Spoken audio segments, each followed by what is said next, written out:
Hair fall అనేది ఈ మధ్య చాలా మందికొస్తుంది. ఒక బయోటిన్ టాబ్లెట్ యేసుకొని నా హెయిర్ ఫాల్ తగ్గిపోద్ది అనేది పెద్ద అపోహ. సో, ఆ హెయిర్ ఫాల్ యాక్చువల్‌గా తగ్గాలంటే మనం ఏం జేయాలి? ఫస్ట్ వైటమిన్ డి3 లెవెల్స్ గాని, బి12 లెవెల్స్ గాని, ఐరన్ లెవెల్స్ గాని చెక్ జేపించుకోవాలి. ఐరన్ లెవెల్ అయితే సీరమ్ ఐరన్ కాకుండా ఫెరిటిన్ లెవెల్స్ అనేవుంటాయి. ఆ ఫెరిటిన్ లెవెల్స్ అనేవి చెక్ జేసుకోవాలి. డి3 అనేది చాలా మందికి తక్కువగా ఉంటది.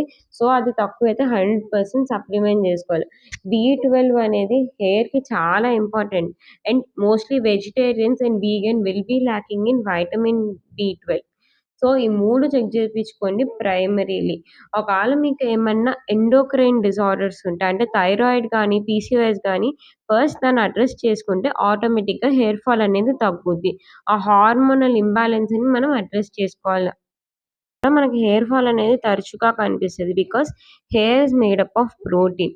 మనం రెగ్యులర్ డైట్‌లో ఫిష్, చికెన్, ఎగ్స్, వెజిటేరియన్స్ అయితే పన్నీరు, టోఫు లాంటివి ఇంక్లూడ్ చేసుకుంటూ ఉంటే గనక మీ హెయిర్ ఫాల్ అనేది తగ్గుద్ది. For more health related tips please follow.